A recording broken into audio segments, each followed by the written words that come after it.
오늘 이 설교를 듣는 가운데 한치 앞을 알 수 없는 우리의 인생길, 우리 삶의 등불을 발견하고 인생의 나침반을 발견하는 복된 시간 되시기를 주님의 이름으로 축원드립니다. 저희 집에는 텔레비전이 없어요. 2002년에 결혼하고 그때 한일 월드컵이 있을 때 사실 큰 TV를 한번 산 적이 있습니다. 월드컵 보려고. 근데 아이들이 태어나고 아이들이 어릴 때 가정예배 방해가 되어 없애버린 지 오래됐어요. 제가 4년마다 월드컵 할 때마다 후회를 하고 있습니다. TV 없는 집에 살다 보니까 다른 집에 방문해 보면 TV가 너무 신기하고 재밌는 거예요. 이번 명절에도 친지댁에 방문했는데 TV가 너무너무 재밌는 거예요. CB에서 새롭게 하셔서 얼마나 은혜스러운지. 한 탈북자 목회자가 간증을 하시는데 연광규 목사님이라는 분의 간증을 제가 TV를 통해 들었습니다. 북한의 지하교회에서 신앙생활을 하다가 한국 극동방송 설교를 듣고 탈북하신 탈북자예요. 근데 그 이후에 극동방송 이사장이신 김장한 목사님의 후원을 받아 미국에서 신학 공부하고 목사 안수 받는 귀한 분이세요. 근데 이분 간증이 너무 은혜가 되어서 우리 교회 간증하실 수 있는지 연락을 취해놨습니다. 연락을 기다리고 있어요. 목사님 간증 가운데 이런 말씀하시는 거예요. 이분이 북한에 계시다가 탈북해가지고 처음에 이상한 책을 보게 되었다는 이야기입니다. 저 책은 얼마나 소중한 책이기에 표지가 가죽으로 되어 있나. 그 내용이 얼마나 중요하고 비밀스러운 내용이기에 책에 지퍼가 달렸을까. 무슨 책일까요? 성경책이죠. 그 책을 읽기 시작했다는 거예요. 그 책은 생긴 것만 이상한 것이 아니라 내용도 이상하다라는 것입니다. 구약 창세기를 폈더니 낳고 아니, 남의 집 애 낳는 얘기가 뭐 이렇게 중요한가. 창세기 덮고 신약을 폈더니 마태복음에 낳고 후에 목사가 되어보니까 그 족보의 중요성을 알게 되었다는 말씀이었어요. 성경에는 족보가 자주 등장합니다. 하나님 성경 여러 곳에 족보를 기록해 놓으신 이유가 있어요. 신앙인에게 있어서 우리의 뿌리와 기원을 아는 것은 매우 중요하기 때문입니다. 교회 역사도 마찬가지예요. 우리 교회 역사 56년이 되었는데 누가 세웠는지, 언제 세웠는지, 그동안 어떤 분들이 어떤 기도했고 어떤 헌신을 했는지 기억하는 것은 매우 중요합니다. 참으로 감사한 것은 대한민국 수많은 교회 가운데 우리 교회는 정말 무엇으로도 살 수 없는 아름다운 역사를 가진 교회라는 사실인 줄로 믿습니다. 교단의 역사를 아는 일도 매우 중요한데 한국교회의 140년 역사 선교 초기부터 우리 교단은 현대사회에 오염된 사상과 신학을 성경의 필터로 걸러내어 가장 순전하고 가장 깨끗하고 가장 맑은 신학과 신앙을 지금도 지키고 있습니다. 성경의 족보들은 인류의 기원, 죄의 뿌리, 구원 역사의 시작을 밝히고 이스라엘의 역사와 영적 이스라엘이 우리의 정체성을 교훈하는 소중한 하나님의 말씀인 것이죠. 이 중에 히브리서 11장은 이스라엘의 혈통적 계보요 신앙의 계보를 우리에게 전해주고 있습니다. 히브리서 11장에 등장하는 믿음의 영웅들은 저마다 우리에게 무언가를 말해주고 있죠. 오늘 그 세 번째 시간입니다. 이 히브리서 11장의 족보는 창세기 5장의 족보와 중복이 되는데 창세기 5장에서 지난 시간에 우리는 아담의 후손들 10대손까지 살펴본 적이 있습니다. 자, 지난주 말씀을 기억하며 빈칸 채우기 퀴즈를 해보도록 하겠습니다. 보여주시죠. 자, 아담의 아들이었던 아담의 이대손, 그러나 형제에게 죽임을 당했고 피로 말했던 의로운 인물, 그러나 후손을 남기지 못했던, 그래서 셋이라는 형제로 계보가 이어지게 됐던 이 인물은 누구일까요? 아담의 아들 아벨입니다. 아벨은 의로운 죽음을 통해 피 흘림이 없이는 구원이 없다는 진리를 우리에게 말하고 있습니다. 자, 그렇다면 계보가 흘러가 7대손, 아담의 7대손, 패역한 시대에 홀로 믿음을 지켰기 때문에 하나님이 하늘로 데려가신 이 경건한 인물은 누구입니까? 에녹이죠. 아벨이 죽음으로 말했다면 에녹은 삶으로 말합니다. 경건한 삶을 통해 하나님과 동행하는 삶이 얼마나 귀하고 행복한지 우리에게 말해주고 있습니다. 오늘 세 번째 시간, 히브리서 11장에 등장하는 세 번째 믿음의 영웅은 아담의 10대손, 누구일까요? 노아입니다. 성경의 족보에는 수많은 인물들이 등장하기 때문에 이름만 기록하고 간략히 넘어가는 경우도 많습니다. 여러분 대개 족보 있으신가요? 대부분 이름만 기록이 되어 있습니다.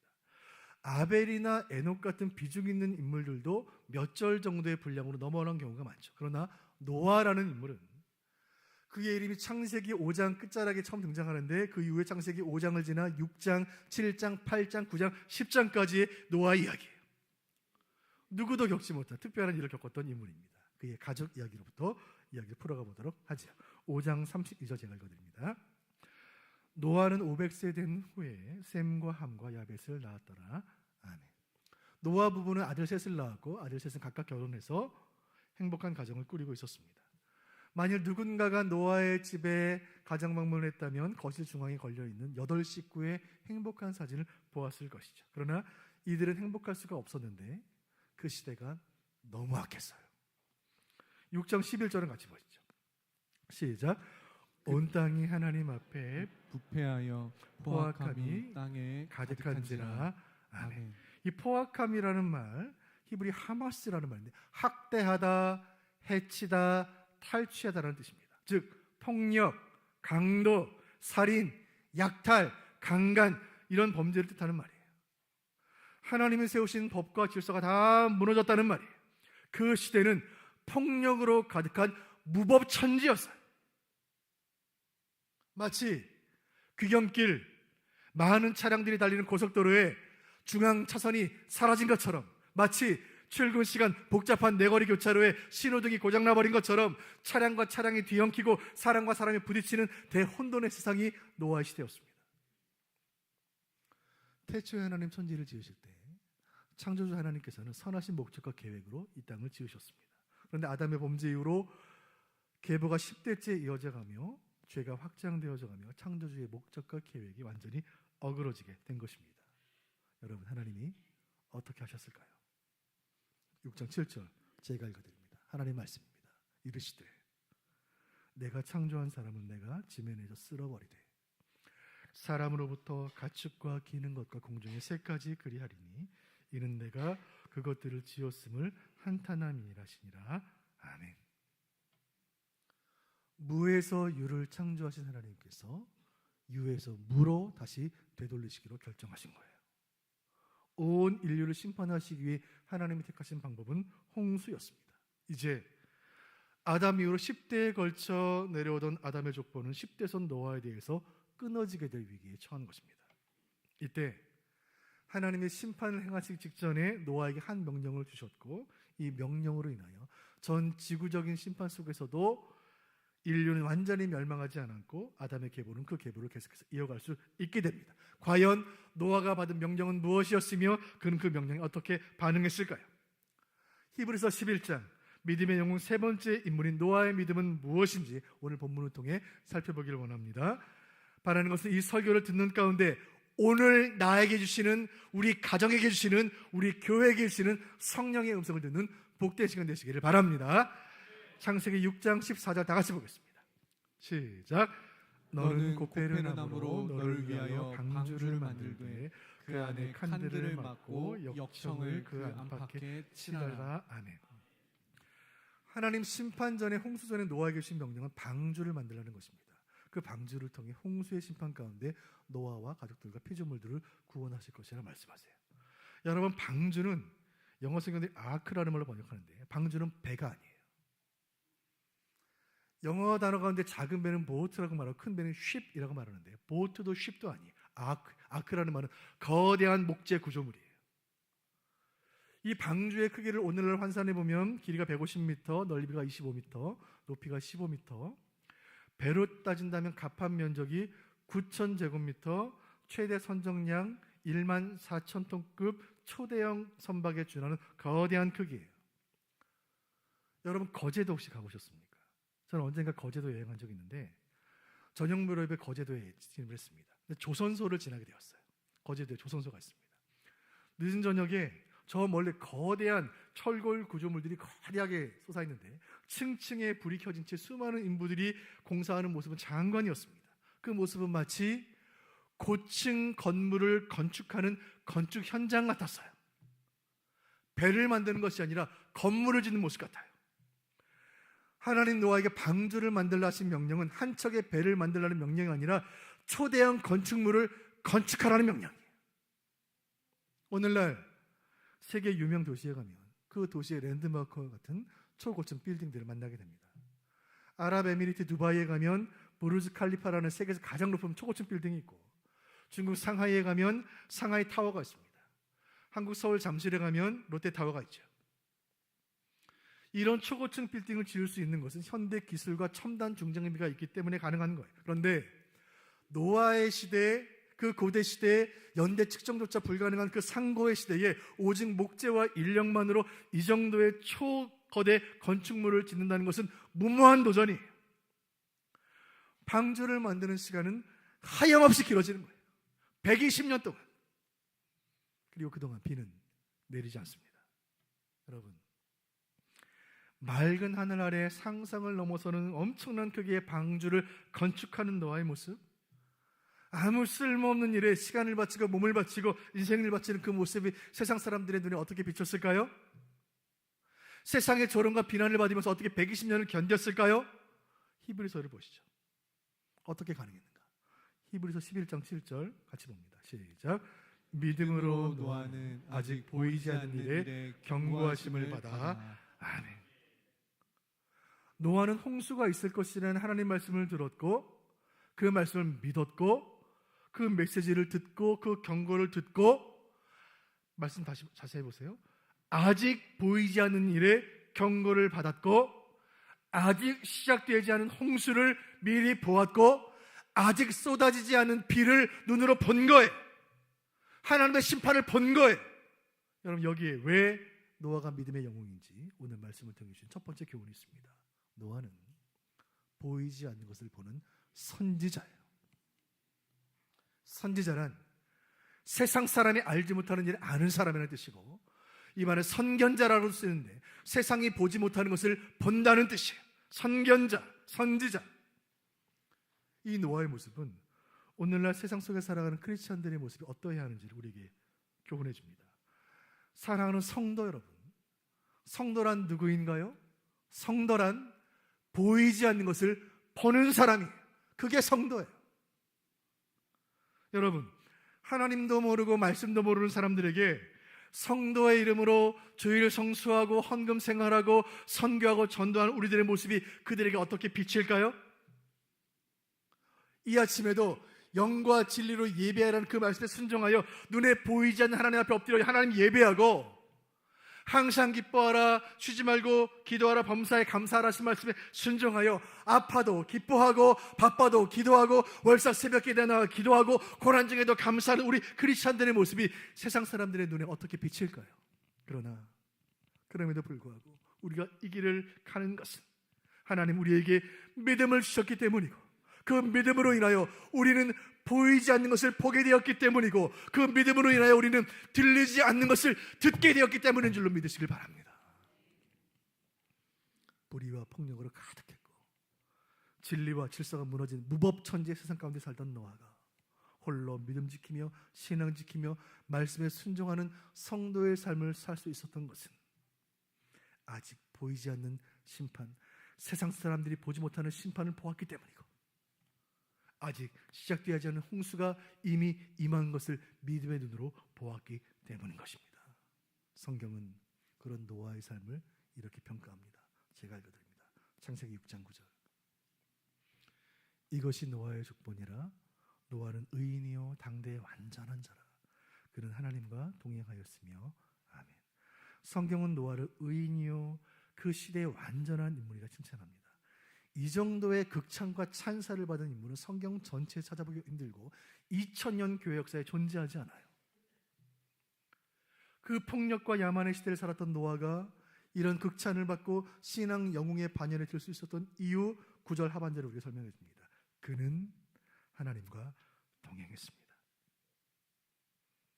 그는 하나님과 함께 걸었습니다.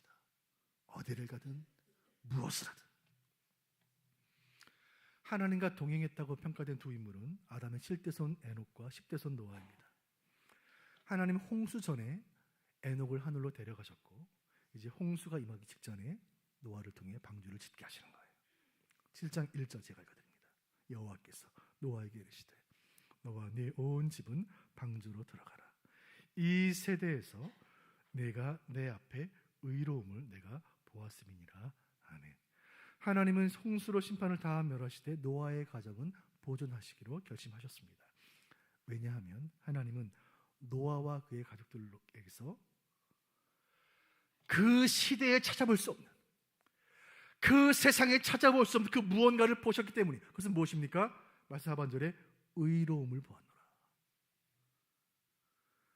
세상 모두가 불의하고 세상 모든 가족들이 무법천지 세상 가운데 살아가는데 노아와 그의 가족들은 의로웠어요. 이 말씀에 은혜가 이 설교를 듣는 여러분과 여러분의 가정과 모든 후손들에게 그대로 임하기를 주님의 이름으로 축원드립니다. 살아계신 하나님, 창조주이시며 심판주이신 여호와여, 우리 교회 모든 가정들은 세상의 악한 조류에 휩쓸려가지 않는 노아의 가정과 같은 의로운 가정들이 되게 하여 주옵소서. 주여, 우리 가정의 모든 부모들은 세상이 보지 못하는 것들을 보게 하여 주옵소서. 우리 모든 자녀들은 세상이 듣지 못하는 것들을 듣게 하여 주옵소서. 우리 모든 가족들은 세상이 만지지 못하는 우리 주님 오른손 못자국을 만지게 하여 주옵소서. 악한 세상에서 홀로 믿음 지키며 산다는 것은 외로운 일입니다. 홀로 남겨진 자는 고독하고 홀로 신앙의 길을 떠난 순례자는 외롭습니다. 그러나 노아가 하나님과 동행했던 것처럼 주님 우리를 홀로 두지 않으시고 날마다 우리와 동행하시니 저와 여러분은 이 순례의 길을 주님과 더불어 완주하게 될 줄로 믿으시기를 바랍니다. 오늘 노아를 통해 주시는 두 번째 교훈으로 가보도록 하겠습니다. 성경을 펼쳐서 노아의 이야기를 읽어가다 보면 참 감사하고 희망적이면서 동시에 도전적인 사실을 발견하게 됩니다. 그것은 그 가족의 가장인 노아가 하나님의 음성을 듣는다는 이야기예요. 이 자리에 계신 모든 가장들을 축복합니다. 여러분이 하나님 음성을 들으셔야 합니다. 남편이 믿음 생활을 하지 않으면 아내가 그 가정의 가장이에요. 부모가 믿음이 없다면 자녀가 그 가정의 가장인 거예요. 가장인 주님의 음성을 들어야 해요. 창세기 본문을 펼쳐보면 매 장마다 하나님 노아에게 말씀하세요. 하나님이 노아에게 이르시되 노아에게 이르시되 노아에게 이르시되. 그런데 하나님 하신 말씀에 대해 노아가 어떻게 대답했는지는 한 번도 나오지 않아요. 여러분, 노아는 아무 말씀이 없어요. 이것이 순종하는 믿음의 사람들의 공통점입니다. 순종하는 사람들은 말이 없어요. 노아는 하나님 말씀을 들었고 아무 말하지 않고 방주를 짓기 시작해요. 노아에게 하나님 말씀이 임한 날로부터 방주를 짓는 그 긴 시간 120년 동안, 그리고 첫 번째 빗방울이 떨어지고 비가 쏟아지고 온 세상이 홍수로 덮이는 동안 노아가 어떤 말을 했는지 성경에 한 번도 나오지 않아요. 왜 할 말이 없었겠어요? 하나님, 저 혼자 이 거대한 방주를 건축하는 건 무리입니다. 불가능합니다.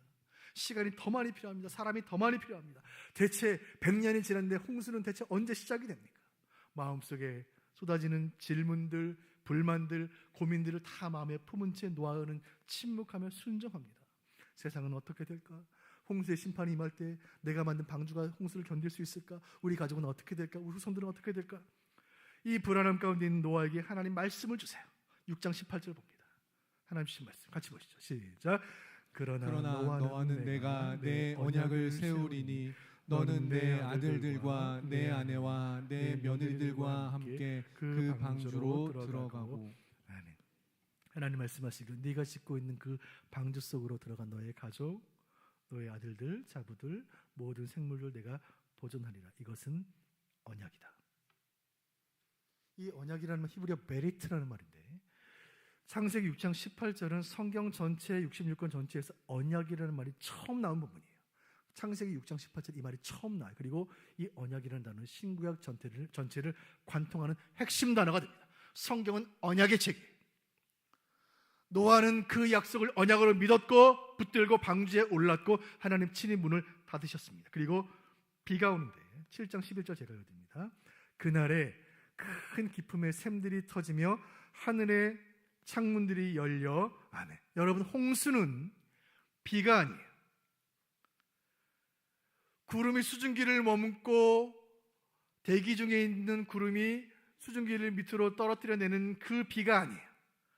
말씀 자세히 보세요. 그날에 큰 기품의 샘들이 터졌다. 즉 땅속에 있는 모든 물들이 화산처럼 뿜어져 나와 땅이 갈라지며 지표면으로 물이 솟아오른 거예요. 땅에 보던 지하수가 지상으로 솟아오른 거예요. 그리고 하늘의 창문이 열렸다. 하늘의 모든 물들이 지상으로 동시에 쏟아져 내린 것입니다. 하나님이 지으신 우주 공간의 모든 물들이 지구를 덮어버린 거예요. 그야말로 홍수의 대심판이에요. 40일 동안. 그 방주 안에서 40일이 얼마나 길게 느껴졌을까요? 무섭게 쏟아지는 빗소리, 땅이 갈라지며 솟구쳐오르는 폭포같이 솟구치는 그 물소리에 잠을 제대로 잘 수가 있었을까요?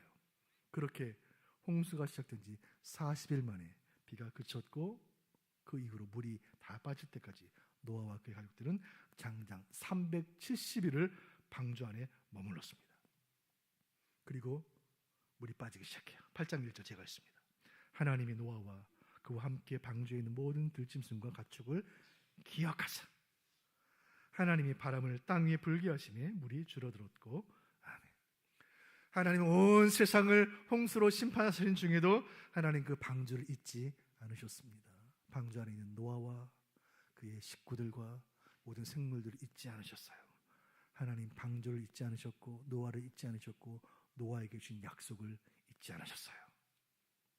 바람을 불게 하셨고 물이 빠지기 시작합니다. 그렇게 홍수의 대심판은 끝납니다. 방주에서 나온 노아에게 하나님 말씀을 주시는데, 우리가 어디서 많이 들었던 말씀이에요. 8장 17절 같이 보시죠. 시작. 너와 함께한 모든 혈육 있는 생물 곧 새와 가축과 땅에 기는 모든 것을 다 이끌어내라.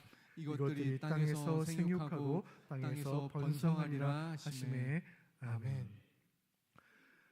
노아야, 그리고 너희 가족들아, 이 땅 심판으로 정결해진 이 새로운 땅에서 다시 재창조된 세상에서 생육하고 번성하라. 이 말씀 하나님 천지창조 마치시고 에덴 동산에 아담과 하와에게 주셨던 그 명령과 같은 말씀이에요. 이 말씀을 홍수의 대심판이 끝난 이후에 방주에서 나온 노아에게 주신 것입니다. 노아는 홍수의 대심판 속에서 구원받았고 세상을 재창조하는 일 가운데 존귀하게 쓰임을 받았습니다. 노아는 아담의 10대 손으로 믿음의 영웅으로 창세기와 히브리서에 영원히 이름을 남겼습니다. 자, 중요한 질문입니다. 이 노아의 놀라운 믿음은 어디서 왔습니까? 히브리서 11장 7절 제가 읽었습니다. 그의 믿음의 기원이 무엇인가? 이로 말미암아 세상을 정죄하고 믿음을 따르는 의의 상속자가 되었느니라. 아멘.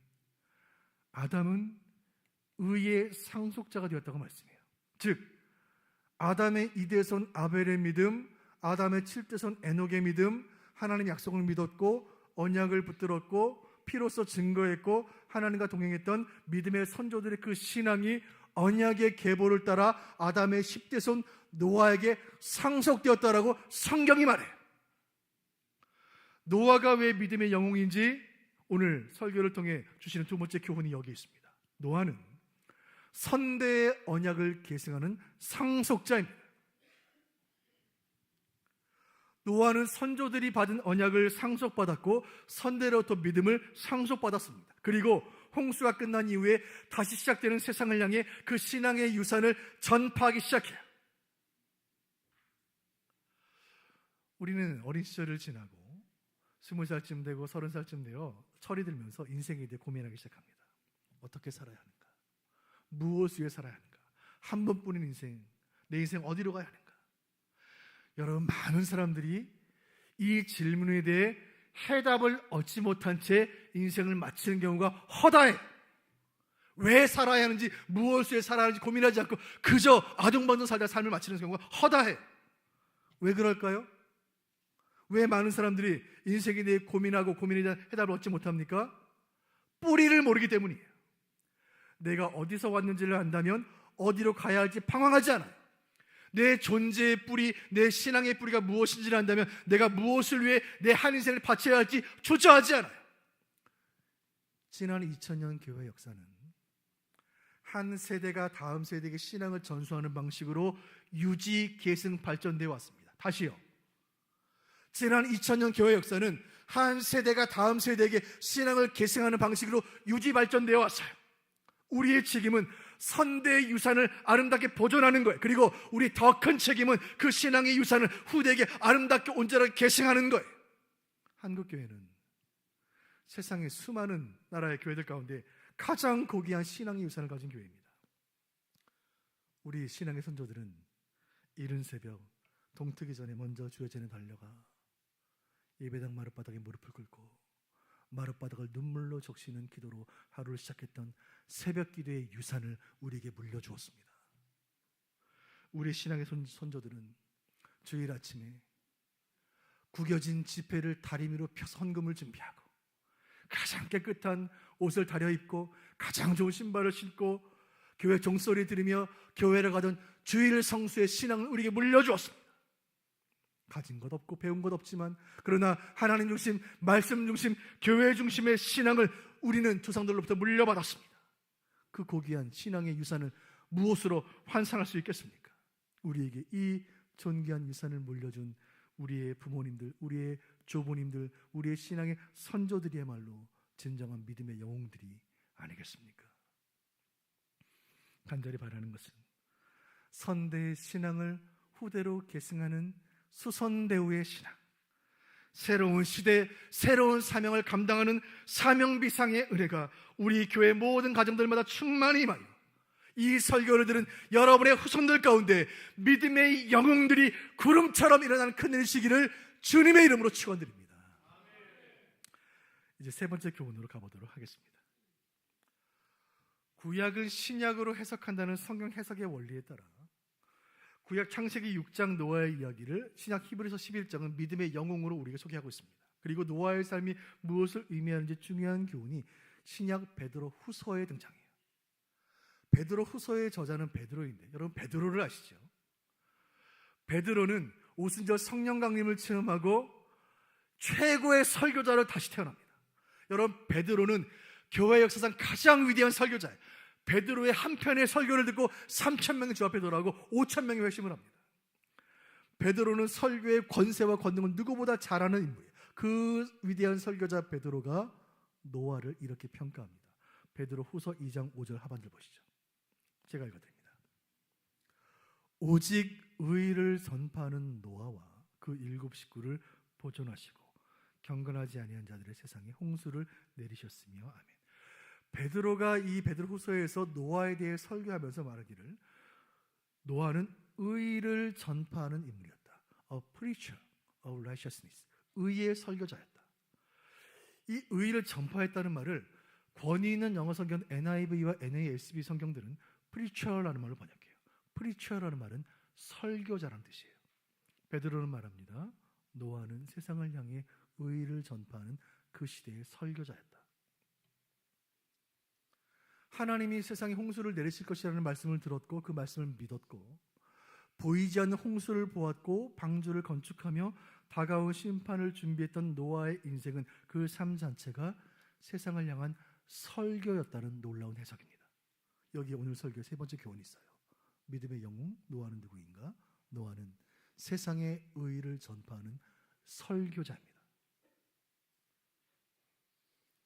방주를 지으라는 명령을 받는 첫날부터 홍수가 시작될 때까지 120년 세월, 비도 오지 않는데 왜 방주를 짓냐는 세상의 조롱과 비웃음 속에 방주를 건축하며 보낸 노아의 인생이 무엇을 의미하는가? 성경은 말합니다. 노아는 120년 동안 설교한 것이다. 하나님의 법이 멸시를 당했고 그래서 하나님이 이 땅을 심판하실 것이다. 노아는 설교한 거예요. 하나님의 말씀을 듣고 하나님께 돌아와 이 방주에 오르면 구원을 얻으리라. 노아는 설교한 거예요. 그는 강단에 서서 성경 본문을 펼치고 말로 설교한 적은 없지만 침묵으로 설교한 거예요. 방주를 건축하며 이를 악물고 삶으로 설교했고 온몸에 흐르는 땀으로 처절하게 설교한 것입니다. 시대는 험악했습니다. 유일한 의인이었던 에녹은 하나님이 하늘로 데려가셨고 그 땅에 남은 모든 사람들은 모두가 악인이었고 하나님 심판의 대상이었습니다. 그러나 노아는 방주를 건축하는 일을 멈추지 않았습니다. 사랑하는 수원북부교회 교우 여러분, 우리가 감동받고 도전받고 반성해야 할 사실이 여기 있습니다. 노아는 120년 동안 설교를 멈추지 않았습니다. 대적들의 돌에 맞아 죽어가면서 끝까지 설교를 멈추지 않았던 스데반처럼 세상의 조롱과 비난의 돌을 맞으면서 노아는 결코 방주를 건축하는 일을 멈추지 않았고 세상을 향해 설교하는 일을 멈추지 않았습니다. 노아의 설교는 인기가 없었습니다. 그의 메시지를 사람들은 무시했습니다. 아무도 노아에게 와서 설교에 은혜 받았습니다 말한 사람이 아무도 없습니다. 그러나 노아는 설교를 멈춘 적이 없어요. 여러분, 이것이 교회의 모습이 아니겠습니까? 에스겔 2장 5절 제가 읽어드립니다. 악한 시대의 말씀을 전했던 에스겔 선지자가 있단 말이에요. 그들은 패역한 족속이라. 그들이 듣든지 아니 듣든지 그들 가운데 선지자가 있음을 알지니라. 아멘. 아무도 에스겔의 설교를 듣지 않았지만 그들 가운데 선지자가 있다는 사실은 적어도 세상이 알았습니다. 아무도 노아의 설교를 듣고 방주에 올랐던 사람은 없지만 그러나 노아는 선지자로 설교자로 그 땅에 존재했던 거예요. 여러분, 교회는 세상 사람들이 듣기 좋은 이야기 해주는 곳이 아니에요. 돈 잘 버는 법, 몸 건강한 방법, 여행 정보, 인생 즐겁게 사는 방법을 가르쳐주는 곳이 아니에요. 그런 이야기는 유튜브에 가득하고 서점에 책들에 가득해요. 하나님이 원하시는 것이 무엇인지를 말하는 곳은 교회밖에 없는 거예요. 하나님이 원치 않는 것이 무엇인지를 선포하는 자리는 강단밖에 없는 것입니다. 세상을 향해 하나님의 뜻을 전하는 것을 설교라고 말하고, 세상을 향해 성경 진리를 증거하는 사명을 받은 인생들을 우리는 성도라고 부르고, 세상을 향해 성령의 음성을 선포하는 진리의 공동체를 우리는 교회라고 말합니다. 노아는 하나님의 말씀을 삶으로 설교했던 신앙의 영웅이었습니다. 그 은혜가 이 말씀을 통해 우리에게 임하여 또 한 주간 살아갈 때에 여러분의 삶이 세상을 향해 진리를 설교하고 진리를 선포하는 삶이 되기를 간절히 바랍니다. 우리는 직장에서, 일터에서, 가정을 향해, 가정에서 세상을 향해 의의 복음을 증거하는 인생 되기를 원하고, 그런 우리가 한자리에 모일 때 우리 교회는 어둡고 냉랭한 세상을 향해 참된 진리를 선포하는 교회를 쓰임받기를 간절히 소원합니다. 말씀을 맺으려고 합니다. 심판은 끝났고 하나님 노아에게 새 언약을 주세요. 창세기 9장 16절 같이 봅니다. 시작. 무지개가 구름 사이에 있으리니 내가 보고 나 하나님과 모든 육체를 가진 땅의 모든 생물 사이에 영원한 언약을 기억하리라. 아멘. 홍수가 끝나자 하늘에 무지개가 가득한 것입니다. 여러분, 무지개 언제 생깁니까? 무지개는 맑은 날 생기지 않습니다. 무지개는 비 오는 중에 생기지 않아요. 무지개는 비가 그치면 생깁니다. 여름날 소나기 한참 쏟아지고 비가 그치고 구름이 걷히고 해가 비칠 때 그 햇빛이 수중에 있는, 공기 중에 있는 물방울을 통과하면서 7색깔 무지개가 나타나는 거예요. 여러분, 무지개는 홍수가 끝날 때 생깁니다. 무지개는 고난이 끝날 때 생겨요. 무지개는 고난을 이겨낸 성도에게 주시는 하나님의 표창장이고, 무지개는 환난 중에도 끝까지 말씀 붙들고 순종한 교회에게 주시는, 여러분에게 주시는, 저에게 주시는 빛나고 찬란한 면류관인 줄로 믿습니다. 창세기 노아 홍수 이야기의 주제는 심판이 아니라 무지개예요. 무지개 속에 담긴 하나님의 약속, 언약, 소망이, 하나님은 노아를 그리고 그가 건축한 방주를 그 시대를 향한 무지개 언약의 표징으로 삼으시는 것입니다. 간절히 바라는 것은 노아를 구원하시고 사용하신 그 하나님께서 우리와 우리 수원북교회를 세상을 향한 언약의 증표로 사용해 주시기를 간절히 바랍니다. 세상이 너무 악해요. 세상은 더 악해질 거예요. 그래서 이 땅에는 무지개가 꼭 필요한 것입니다. 하나님이 귀한 말씀을 오늘 이 아침에 우리 교회에게 주셨으니 우리 수원북교회는 여름날 소나기가 쏟아진 뒤에 하늘에 펼쳐지는 찬란한 무지개처럼 세상을 향한 언약의 증거요 소망의 증표로 쓰임한 은혜 주기를 주님의 이름으로 축원드립니다.